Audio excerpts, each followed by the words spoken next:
Welcome to the Derek O'Shea Show, where we discuss culture, news, politics, and more. Sit back, relax, and I hope you enjoy the show. Be sure to tell your friends and family about the revolution.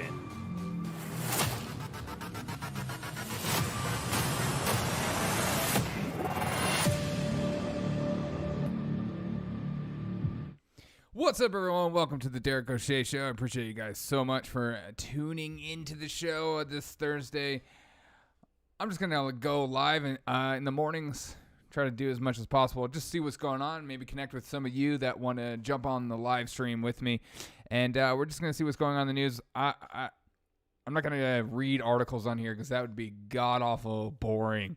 So what we're going to do is just check out some of these videos that are YouTube has been putting up. Let's see what's going on here. Verizon has been named America's most reliable. I don't let Verizon advertise on my site for free. That's not my style. I don't like that. What's going on here? CNBC Squawk in the Box. Squawk Box. Back to our top story this morning, a possible deal for a short-term debt ceiling extension. Futures pointing to a higher open on. I love this guy because he always seems like he's about to fall asleep. It's like, or he's about to say something crazy. Either one of those things. Let's keep listening. Back to our top story this morning, a possible deal for a short-term debt ceiling extension. Futures pointing to a higher open on hopes of an agreement. Elon Musk joins us from Washington with the latest. I think Manchin had to come out and say, no filibuster, I'm not doing it, before things got serious again. And that sort of seemed like both sides said, okay, we got to figure something out. And that's when it started, I think. Yeah, that filibuster storyline kind of lived and died very quickly there, but the negotiations went on late into the evening on Capitol Hill, but there was still no official deal on the debt ceiling. Senate Majority Leader Chuck Schumer said that the two sides were making good progress, but not there yet. I've always said this a million times. I feel like a million, and let's say it 1,002 times. How do you trust a government with your money or your health care or a lot of other things if they can't even balance a budget? We just got to keep raising the debt ceiling. We have to, because Joe Biden says it's because of our previous debts, not that we're going to spend more money. Because hey, everything's free. When I'm president, everything is free. Yet, and he hoped to be able to announce an agreement this morning instead. Now, Republicans have offered to support a short-term increase in the debt limit that would allow the government to keep borrowing money into December. But Democrats would have to target a specific dollar amount for that new cap. They couldn't just waive it all together. Republicans hope the extra time would give Democrats... And there it is. There it is, folks. Republicans are asking Democrats for an actual number. We don't want a number. As Pelosi says, it's not about the number. It's about the morality. It's about doing goodness. It's about climate change. It's about whatever you want to put in front of that word.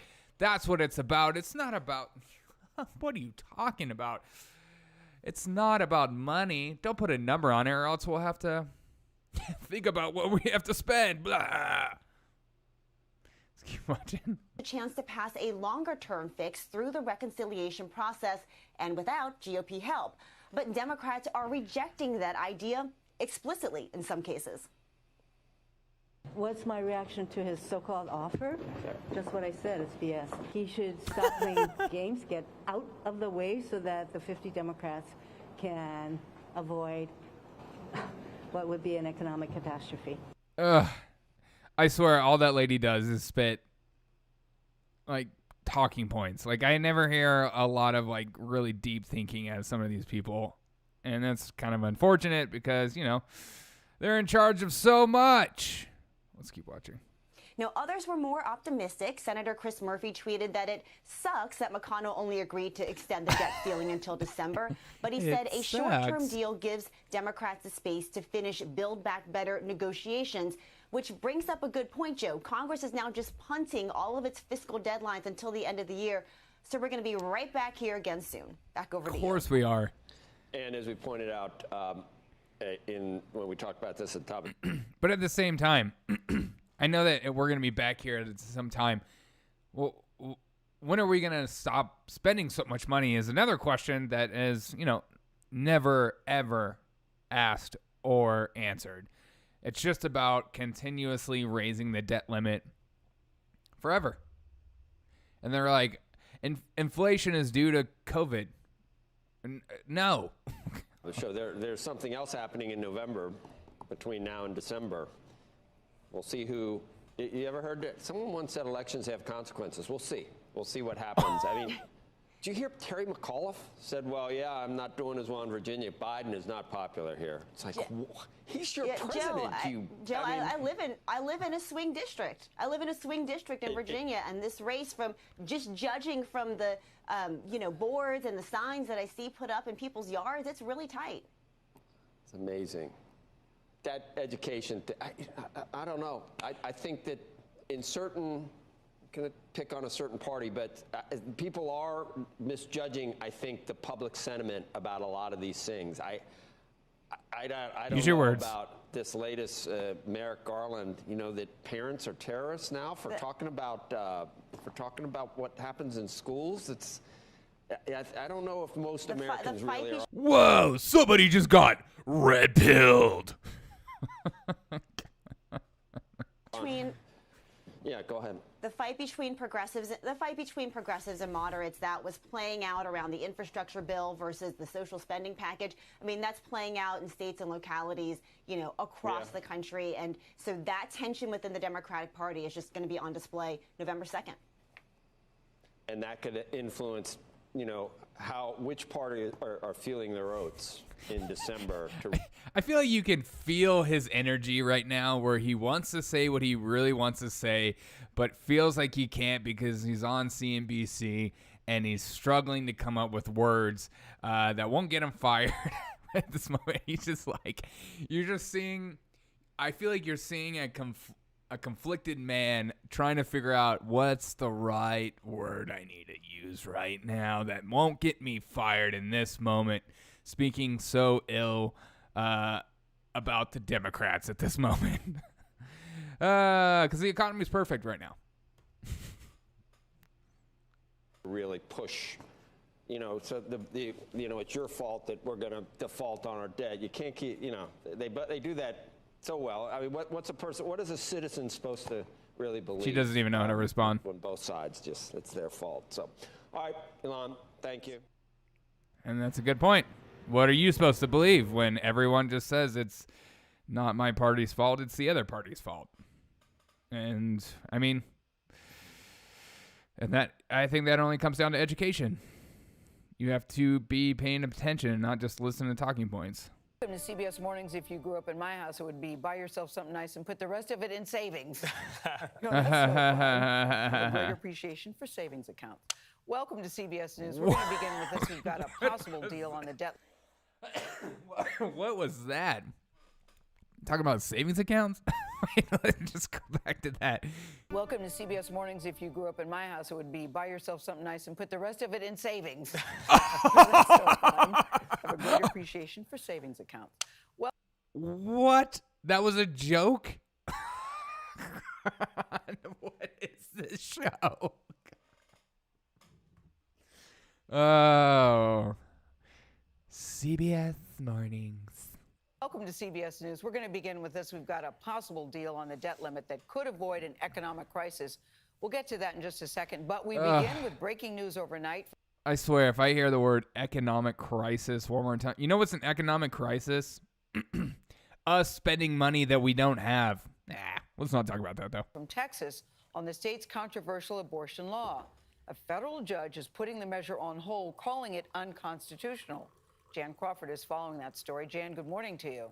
Well, good morning, Gail. So the reaction among Biden administration officials, abortion rights advocates was relief. The judge's decision stems from a Justice Department lawsuit against Texas last month, just days after SB 8 went into effect. The law outlaws abortions once embryonic activity is detected, which is usually around 6 weeks, and that can be before some women even know they're pregnant. And it allows private citizens to enforce it by bringing civil lawsuits against anyone Oh God, they're using that as such an easy talking point. I don't know if people know this, but when you have a law and you break a law, you can pay fines or go to jail. Just something to know. Helps a woman get an abortion after that, with fines starting at $10,000. But in a strongly worded 113-page ruling, Judge Robert Pittman said the law was blatantly unconstitutional. From the moment SB 8 went into effect, women have been unlawfully prevented from exercising control over their lives, and this court will not sanction one more day of this offensive deprivation of such an important right. Now, in a statement, the Biden administration cautioned that the fight has only just begun. Texas, of course, will appeal, and the Supreme Court is taking up that. I like when they just like lump all women together, like all women believe this, and I hate when politicians do that kind of stuff where they're just like women's rights, and it's like, what about the women that are against abortion? They're not real women. Makes no sense. Mississippi abortion ban in December that is likely going to determine not only the fate of this law in Texas, but other states as well. Nate? We will keep an eye on that. Jan, thank you. Next. Now to Texas, where an 18-year-old student accused of a shooting at a high school there is in custody. Okay, first of all, I'm glad they're actually talking about this. I had this feeling that I would wake up and I wouldn't see anything about the school shooting because of the color of the skin of the individual and what led up to the fight, because it was like a fight and then he came and went home. I don't know. So let's figure out more. Injures 4. I'm so glad he didn't kill anyone. I mean, that's just crazy. And that's probably another reason why the story won't get as much traction, is because you can't have as much emotional pull if there's just injuries, even though there should be, but there, not that there should be deaths. There should be like emotional pull because it's a big event. But yeah, let's listen to what CBS we got. This morning, 4 people were hurt in the incident. However, the suspect's family says he was only trying to protect himself from bullies. Maria Villarreal is at the scene. He's protecting himself from bullies by going and getting a... I mean, that video is clear. He did get his butt kicked, and I feel my heart breaks for this kid. I think we have such a terrible way in our culture today of dealing with bullies. We just do. I mean, we don't teach kids how to stand up for themselves. We don't teach kids what to do with bullies. We don't teach. All we do is just tell them that, tell on the teachers. But what happens when the teacher's just a bad teacher and doesn't do anything, or feels like they're out of their hands, or they feel powerless? We have such a weird culture of bullying right now, where it's just, they feel like it's all cyberbullying, and then you see actual bullying. Like, I got bullied all through my life, and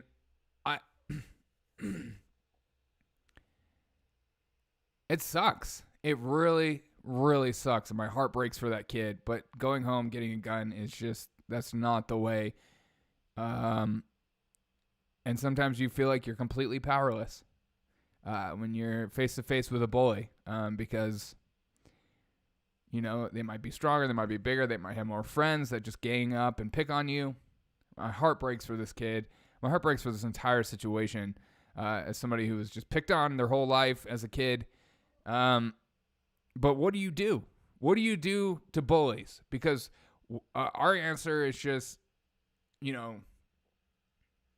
social media and saying positive vibes and doing anti-bullying campaigns. But people don't understand. People want to root out racism and stuff like that. There are just people that are just a-holes out there in the world that are just going to be a-holes. And they're going to be mad. Sometimes they're hurt, so they want to hurt others. There's just a lot of reasons that go into bullying, and we don't have an answer for it anymore. It used to be stand up for yourself and stand up for others who can't fight for themselves. But now we're in a culture right now where people are just like clapping it on almost, and want to see this kind of stuff because it's exciting and crazy. Let me know your thoughts on bullying, because I'm deeply curious of what you feel like is the answer besides the obvious of standing up for yourself. What happens when you can't stand up for yourself because you're either getting picked on by multiple people, and the teacher's not doing anything? It's just a tough situation. I think people act like it's black and white issue, but it's not. Keep listening. In Arlington, that is just outside of Dallas, Texas. Maria, good morning to you. Hey, good morning, Tony. Right now, school is canceled here at Timberview, although there are still a lot of cars lingering in the parking lot left behind by students and staff during the chaos. This all started when a fight broke out on the second floor of the school you see behind me. When one of the students allegedly pulled a gun, he started to shoot and everything went on lockdown. When reports came in about an active shooter inside Timberview High School, heavily armed police converged on the school, searching the campus and surrounding areas for signs of shooting suspect Timothy Simpkins. Frantic parents gathered as close to the school as possible, desperate for any information on their children. We're scared. We're scared. We just want to go in and get our kid. As the chaos unfolded outside, inside the school, students were... I cannot imagine being a parent and having a child in a school that just went on lockdown for a shooting and not being able to run in and get my child. I can't imagine that. I just don't think there would be much stopping me from running in. What would you do? What would you do if you were told you're not allowed to go in? You have to be at this perimeter and you have to stay. I'm always curious of that. We're sharing this video. Police believe it shows the brawl that provoked the shooting. This is not a random act of violence. This is a student. We believe right now, preliminary, that it was a student that got into a fight and drew a weapon. Dale Topham, a teacher at the school and a father, told us he and his students barricaded the door with these desks during the shooting. My thought was, if my daughter... this is what I'm talking about. No offense to this guy, but this guy is not going to defend a bunch of strong high school students. I worked with a lot of teachers that when the school fight broke out, they looked to me to stop it. Because they just couldn't handle the strength of some of these kids, and I could, so they would be like, "Can you go stop it?" and that's another problem. Like when you're a student and you're getting picked on, and you look to people like this guy to stop a big high school student from beating you up, it's just not going to happen. And so, what are your thoughts on bullying? What are your thoughts on getting picked on if the teacher can't help? You don't have any friends, and you just constantly get picked on. I've been in that situation, and it effing sucks. And you feel like there's no hope, and you feel like there's no way out when you're just constantly picked on over and over again. Yeah, you stand up for yourself, but then their friends jump in and then beat you up. So what do you do? What's the answer? And some of these kids, I don't know what the kid's home life is like. His parents could not give a crap. They could not be home. I have no idea. All I know is this situation sucks. And I want to know what your thoughts are below. Let me know your thoughts on bullying and what's the best way to not let it happen and get to this point. Because obviously this kid probably felt like there was... he just couldn't handle going to school every day and getting beat up. It's unreal, that video. Let me know your thought. And he's probably embarrassed, and then he's pissed off at himself for doing what he did. I don't know. Maybe I'm just too empathetic in this situation, but let me know what your thoughts are. All right, let's get. We're in a situation like this. I would want someone to keep her safe. It's an all too familiar scene playing out in schools across the country. Federal data shows school shootings have more than tripled from 2000 to 2019. You never know when it's going to be your last day. So I'm very thankful to have my daughter with me. Relieved parents gathered at a nearby school where some 1,700 students were being bused Wednesday morning after the shooting. Luckily, I finally got a text and said, "Mommy, I'm okay." A few hours after the shooting, Simpkins turned himself in with his attorney at the police station. He is now facing 3 charges of aggravated assault with a deadly weapon, and he could face prison time. As for the victims, right now we do know one is still in critical condition, but they are all expected to be okay. Gail? Well, that's good news to hear that everybody's going to survive. So upsetting for the parents not knowing. That's an awful feeling. Thank you, Maria. Next. What else is going on? The school staff could face potential suspension without pay as an immunization mandate kicks in. All teachers and school employees had to receive at least 1 dose of the COVID-19 vaccine by today. This rule and similar measures across the country come as outbreaks have happened at some schools already this year. Meanwhile, the U.S. has topped 700,000 confirmed COVID-19 deaths since the start of the pandemic. White House Chief Medical Advisor Dr. Anthony Fauci warns more case surges are possible. So My God. Oh my God. I hate that. Why even report that? That Fauci warns that there may be more surges. There may be.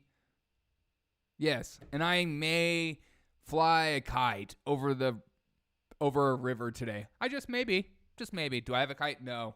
Am I going to do it? Probably not. But I might do it. Just maybe. And that's the media for you. Thanks, folks. We're going to do a whole story about a maybe. Do you feel safe and secure with us, with your information? Oh, God. John Elfenbein joins us now to talk all things COVID. He's the medical director and owner of First Call Medical Center. Once again, thanks for joining us, Dr. Elfenbein. Experts say that the U.S. is turning the corner on the pandemic, but surges are possible with a large portion of the country still not vaccinated against possible COVID-19. Thing again. What does the data reveal to you? Wait, surges are possible because of unvaccinated people? Do they not know that vaccinated people can get COVID and spread it? Whatever, this is CBS News. You can say whatever you want and do whatever you want. We could just say things. And nobody fact checks us. Nobody talks about these things. Just let it roll. Well, good morning. I think it's important to understand that surges will continue. And remember, we're going into respiratory and flu season. Whoa. This doctor just said surges will continue. How dare you go against the Dr. Fauci-ness? Which really doesn't portend well for COVID, because flu, colds, respiratory syncytial virus, RSV, all these things sort of mimic COVID symptoms. So we're going to be seeing an uptick in people who are getting sick. And whether it's COVID or flu or something else, we are going into that season. So I certainly expect that we will see more surges. And that's just the natural history, by the way, of pandemics. The volumes go up and then they go down, they go up, they go down. If you look at any pandemic in history, that's exactly what happens. So the light at the end of the tunnel for this particular... It's almost like in the summer, everyone's outdoors doing stuff. And then in the winter, they go back indoors and they get close to each other. It's a weird phenomenon. I don't know how to explain it. Surge is that for the week, we're down about 30% on hospitalizations and new cases, which is great news, obviously. So that's exciting. But I would caution to say that, we're turning the corner on the pandemic. I think that's kind of a tough thing to say because, again, we are going to see more surges, and I think that's just inevitable. So Johnson & Johnson, Dr. Elfenbein, is now expected to seek FDA authorization for booster shots of its COVID-19 vaccine. This comes after a study found the vaccine was only 71% effective against COVID-19 hospitalizations. Doctor, could we see a rise in people demanding a booster shot that differs from the original shot that they received? And also, doctor, if you can just explain, 71% for a lot of people sounds bad, but it's not as bad as it sounds, right? I mean, 71% is still highly effective. 71% reminds me of school and my grades. God. So it's bad, right? Why don't you do the other one, the other vaccines? Let them know the other numbers. Effective. So, Vlad, yes. internal data from Johnson & Johnson shows that a second Johnson & Johnson shot increases the efficacy of the vaccine to about 94%, which is on par with the 2 shots from Moderna and Pfizer. Your question is, the second question rather was, could you mix and match, basically, right? I don't want to paraphrase, but I think that's what you were asking me. If you get a Johnson & Johnson shot, could you get a second shot? Is that what he asked? I thought he just said 71% is effectiveness. Is that good enough? Should they get something else? And I think the answer to that is yes, that does work. We don't really know the data on it yet, and it needs to be studied. And to answer the other question, which I think is the most important, is the 70%, 71%, 75%, whatever that number is, it's still pretty darn good. Remember, what that number really means is that it's reducing your chance of being hospitalized and or dying. This is by that boring. percentage. So when you talk about efficacy of vaccines, it means that if it's 90% efficacy. Okay, next. I can't do that one anymore. God. Oh my gosh, that was like the most boring news segment I've ever heard in my life. Thanks for staying with us. California is taking a step backwards. On Monday, we showed you this map. It shows the CDC rate of community transmission. Now you can see California was the only state in the moderate. Well, but tonight it's Wait. In California news, look, we're the best state out. Is this the Gavin Newsom News Network? We're the only state that's actually doing well for COVID right now. Sponsored by Gavin Newsom. What is this? All right, let's keep watching. Story. We're back in the orange tier, which means a substantial rate of spread. The only other state that's orange is Connecticut. Yeah, this comes as the country reaches yet another grim milestone in the pandemic. More than 700,000 Americans have lost their lives to COVID. Nearly 68,000, more than 68,000 of them right here in California. Now, the Bay Area I love when people mess up we numbers. Still appear to be moving forward. Case rates dropping locally, and now some counties thinking about lifting their indoor mask mandates. Yeah, Santa Cruz County told residents they could take off their masks yesterday. NBC Bay Area's Robert Honda checked in with several. Take off your masks. It's like a metaphor. Other Bay Area counties to see if they're getting ready to do the same thing. Take it off, baby. Well, here in Santa Oh Clara my County- gosh. I hate when news reporters wear masks. It's like I could barely understand you. I don't see any facial movements. Like, it just sounds and looks dumb. Just saying that. The CDC standards and the vaccination rates are generally pretty similar to Santa Cruz County, but there are key differences, and those differences are enough to keep masks on inside, at least for now.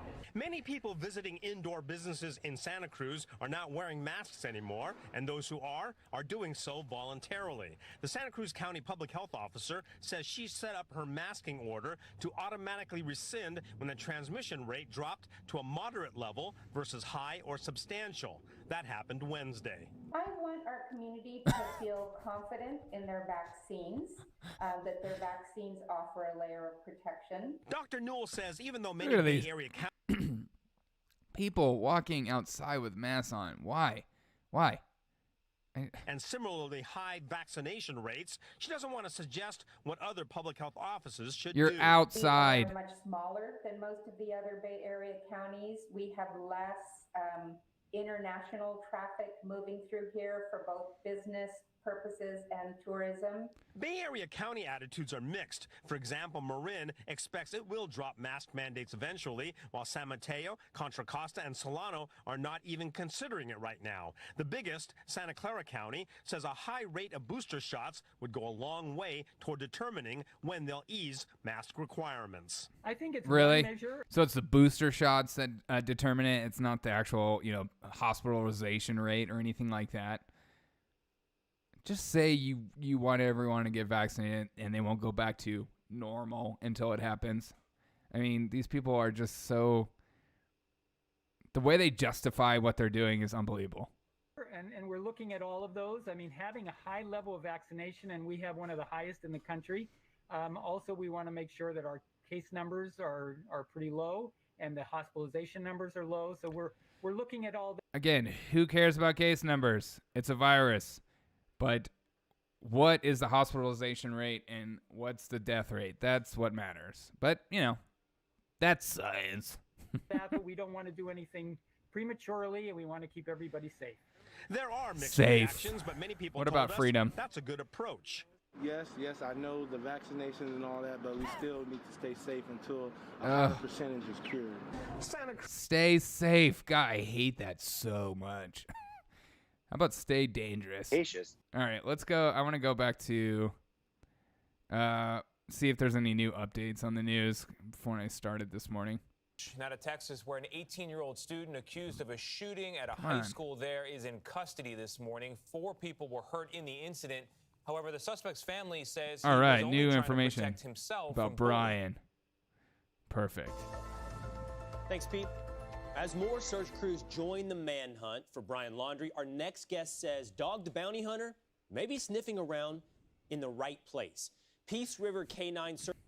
Do you guys think the dog, the bounty hunter, do you think that he's like for real and he's really going to find him and he's really searching for him? Or do you think it's all for the reality TV show and it's all for a prop and it's just to bring his name back into the picture and he's like pretending to search for him and stuff like that? So, and he's riling up people's emotions so they like believe in him and they're like, oh yeah, let's watch this show again. And it's all about the show. It's about the ratings. Or do you think he's actually looking for him? Let me know what your thoughts are. I'm genuinely curious. Okay. Search and Rescue President Michael Hadsell joined the famed bounty hunter search in Fort DeSoto Park and says there are promising clues that teams are closing in on Laundrie's whereabouts. Let's bring in now Michael Hadsell for the latest on the search for Brian Laundrie. Michael, thanks for being with us this morning. So what Who have you is this seen? guy? What clues are showing up that you might be on the right trail for Brian Laundrie? Well, I wasn't out there the last couple days. We were called off onto another search that we were assisting on Alzheimer's victim recovery, which was successful. However, out there they're checking all the islands where he could be and searching for any clues that he's out there. They're checking any encampments that are found. We are using canine to clear the islands and make sure that he is or is not there. So that's in Fort DeSoto Park. You said there's islands out there to check. So I guess, I assume there are plenty of hiding places, plenty of little remote areas for him to disappear into. What do you make on the other hand? And I think Dog the Bounty Hunter has guessed this could be true as well, that he might be somewhere on the Appalachian Trail. There's a report of a hiker who thinks he encountered Brian Laundrie on the Appalachian Trail. What do you make of that lead? Well, it's as with all leads, they have to be prioritized and worked according to their credibility. And I'm sure there's already a team up there working to see if he's up there and if that lead is credible. But right now, you have information, or you've been a part of, or aware of the I information. think it's a from little, DeSoto Park. So how little do bit you use acting. Dogs, actual dogs, not Dog the Bounty Hunter. How do you use the dogs to help track him down in a potential location like Fort DeSoto Park? Well, around Fort DeSoto Park, there's there's one big island and several little islands, and some of those are wildlife bird sanctuaries, and we don't want to be trouncing through there, disturbing the wildlife, destroying bird nests and things like that. Would Brian be there? The canines that we use are trained to work from the boat. They're trained to work on human scent, and we will work them around there. If they detect anything, we will go in and find out what it is, and they have worked successfully, locating some camps that we've been able to find on some of the smaller outer islands. In order for a dog to use the trail sniffing to find Brian Laundrie, they have to have an original scent, right? Have they been able to, I know the family hasn't been totally cooperative, have they been able to find something to work off of? Well, no, in this case, there's two ways to work the dog. One is either what we call specific scent, which is where we have a targeted odor from the victim. Probably just or the looking person for that we're a looking body. The other method is what we call general human scent, because humans all carry certain common odor traits that the dogs can distinguish. Farts. And we're using them in that mode right now. And basically these islands are not big. They don't require a huge amount of people on them, and there shouldn't be any people on them because most of them are off limits. So if there is a person in there, it's unique. So the dogs alerting on a general human scent will allow us to go in and check it out. I see. All right, we appreciate you sharing the latest with us on how this search could be going down, Michael. I can't believe I just I don't All you do in your dog, whatever dog it is. I can't tell if the dog the bounty hunting thing is real or not, and he's really looking for him. I just can't. I can't tell. I can't tell if it's all for his show to be relevant again. If it's good, but we do have to watch out for... What the heck is this? Hey everyone, very good to see you. I'm Anne-Marie Green alongside Vlad. Oh, they just went straight to the live feed? I don't want to do live feed. I want top news stories. The hiker claims to have spotted Brian. This guy. Tonight, more possible clues in the hunt for Brian Laundrie. I feel like he's not in Florida. Things that he was saying made me think that he was not stable. Hiker Dennis Davis meeting with the FBI today after contacting law enforcement over the weekend, saying he had an encounter with a man he believed to be Brian Laundrie. I'm 99.99% sure that was him. What made you so sure it was Brian? It's more effective than the I pulled vaccines. Another picture of him, and it was a profile view. And of course, that's the angle that I had for the majority of the time that I was. His internet is so bad. It just makes the story worse. And what is he watching? Dun dun dun. Jen Psaki. He's watching Jen Psaki. Oh, I don't trust him. All right, let's keep listening.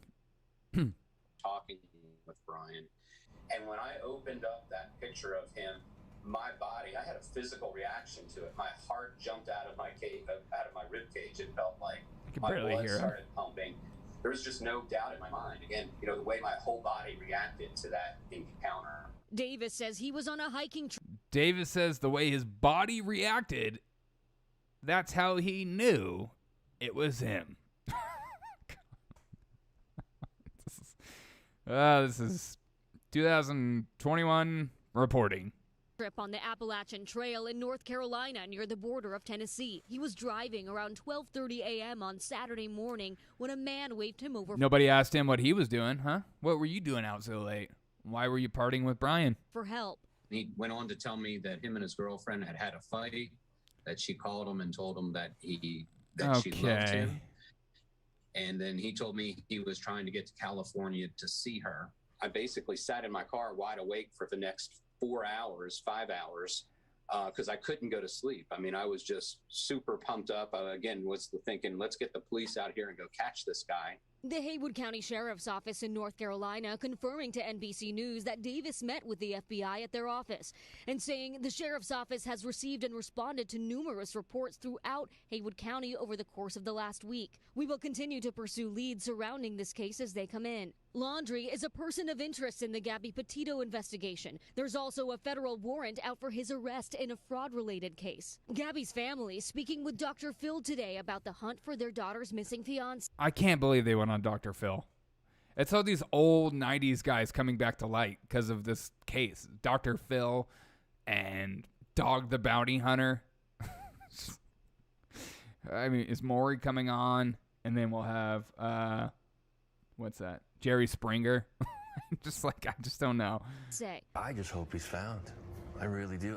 He'll be found. No, I mean alive. I want to look him in the eyes. The more he runs, the more he hides, the less he could try to say it was a mistake or he had nothing to do with it. I want to see him in a jail cell for the rest of his life, where he's an outdoorsman, being in that concrete cell, and he can't go see those trees and hug those, and smell the fresh air like that. As an outdoorsman, that would be in a cement box. NBC News reached out to the Laundrie family attorney for a response to the interview. You can't go hug a tree. The Laundries had no comment. Her parents looking to keep their daughter's memory alive. She was just an amazing soul, and she's beautiful inside and out, and she touched so many people. Anybody that met her, just her smile was infectious. We're gonna work hard to keep her spirit alive. Keeping her spirit going and be positive and just help people, because that's what she would do. And Dasha Burns joins us now live in studio. Dasha, I know you have some new and important details about the Thanks, timeline Dash. of the road trip between Laundrie and Petito. Yeah, Tom, you may remember that dramatic body cam video from Moab police in Utah after officers pulled over Gabby and Brian in their van. I do remember. The Laundrie family attorney is now confirming some reports that Brian actually flew back home to Florida just days after that encounter. What? He said the reason he flew home was to obtain some items and to close a storage unit to save money as the couple contemplated extending their road trip. He then flew back to meet Gabby again in Utah on August 23rd. What? And we know, Tom, that the last text message that Gabby's mom received from her phone was on August 27th. All right, Dasha Byrne. That guy is so weird. He flew home. What, did he go home and tell his parents what he's about to do? Tonight, Like, Dasha, what we is thank you going for on? That is so weird. Let's see if there's any new news just popped. This is exciting. Love a good. Okay, we're doing the abortion ban thing. Let's see. That's boring. I've already heard about that. Verizon has been named America's most reliable network by RootMetrics. So it's kind of crazy. How you guys doing this morning? How you feeling? How you feeling? Let's see. Oh, it's Forbes. Let's see what Forbes says about ending the filibuster. Dear God. You can rely, who's always on your side. I don't want my listeners to listen to that. Nationwide is on your side. On 3 different debt limit scenarios, since there's so many developing. So off the top, Senator Mitch McConnell has proposed for Republicans to either support a short-term hike in the debt limit through December, or to support a expedited reconciliation process where Democrats would vote to hike it long-term. What's the White House response to that? Is there support for either of those from the president? And then, so I'm going to get clarification on something the president said yesterday. Please. He seemed to suggest that he would support a carve-out in the filibuster if all else fails to hike the debt limit. Is that where he stands? Would he be open to that? Well, right now, and perhaps this is the awkwardness of 4:15, while people are still meeting on the Hill. Right now, Democratic members Gosh, she said that like meeting 100 times already. on the Hill to discuss options on the path forward. I think Republican members may also be meeting or discussing among themselves. My understanding at the point I walked out here is that there's been no formal offer made. A press release is not a formal offer. And regardless, even the scant details that have been reported present more complicated, more difficult options than the one that is quite obvious in the president's view and is in front of the faces of every member up on the Hill. We could get this done today. We don't need to kick the can. We don't need to go through a cumbersome process that every day brings additional risks. So they're discussing up there. We'll obviously be in close touch with them, as we will continue to be, and we'll see where we are at the end of today. No answer. One foreign policy question. Does the White House have a position yet on the Uyghur Forced Labor Prevention Act? Oh my God. No, of course they don't. And just broadly in that same context, how do you respond to the criticism from Senator Rubio and some Republicans that the administration is sort of letting Beijing have some advantage on human rights abuses to try to win over their cooperation on climate issues? Well, we would absolutely dispute that notion. Unlike the former president, this president has spoken out against human rights abuses, has raised his concerns about human rights abuses directly with President Xi, and we have done that at every level. Sure, what'd you do? You write him a letter? President Xi, I don't like the way you're treating Uyghur Muslims. Love, Biden. From our national security team. In terms of the legislation, obviously we have spoken out about our concerns of human rights abuses in Xinjiang, and I would also note that the president also led an effort to have coordination on the international. But at the same time, we celebrate Mulan and the release at Disney. They are fantastic for what they do. Thank you, Mulan, and using the Uyghur Muslim population for your movie. Thank you. Stage to address this issue, unlike his predecessors, but I'd have to talk to our legislative team about specific views on the piece of legislation. I know I spoke to it briefly last week, but I'll come back to you with that. Go ahead, Steve. Jake Sullivan reached a deal with the Chinese today for President Biden and President Xi to have a virtual summit. Don't touch your mask. Before the end of the year. Don't touch your mask. What's happening around the G20 summit, and what's the advantage of them seeing each other face to face? Well, as I understand it, what came out of the discussions... There'll be no advantage seeing them face to face. Joe Biden meeting with China's can't... He just can't... It's like me right now. I can't even speak. I just feel like sending him to China would not be a good show of strength, meeting face to face. It's like him meeting with Putin. It was just like... This doesn't make us look good. He's not even doing press conference. He's not even doing conferences or signings or anything in the Oval Office right now. He's doing it in his little Truman Show office. It's so weird. Was an agreement to continue dialogue at a very high level. So what we've said, of course, and we continue to believe, is that leader-level engagement is an important part of our effort to responsibly manage the competition with China, especially given the manage the competition. See, that's why I feel like they're not going to do anything. All right, let's get one more reload. If not, call it a morning, and I'm going to start thinking about what I'm going to do for my show. All right, yeah, call it a morning. Thank you guys so much for hanging out with me this morning. A little 45-minute news stream. Did you have fun? I had fun. I'm going to try to do this more often. If you guys are up in the morning, connect with me, drink coffee with me. I had some delicious coffee I roasted. Yeah, I'm one of those weirdos. As always, if you want to call or text, or you have any questions or comments, you can call or text this number, 720-727-7572. Leave me a message or text me something. If you want to support my show, which I'd greatly appreciate, if you want to be a member, it's $3 a month just to be a member. I'm going to start doing live stuff on there just for members exclusively. Support me there. Go to buymeacoffee.com/Derek O'Shea Show, buymeacoffee.com/Derek O'Shea Show. I'd greatly appreciate it. Just $3 a month. It's a cup of coffee. I hope you guys have a fantastic day. I'm going to think about what I'm going to do for my show. Yo, Guacamole Kid, what's good? Going to go live later and also do my show as I figure out what I'm going to do my show on, waiting for the news. But this has been fun. This has been good. If you, Guacamole Kid, you should go back and watch the show. We had a good time.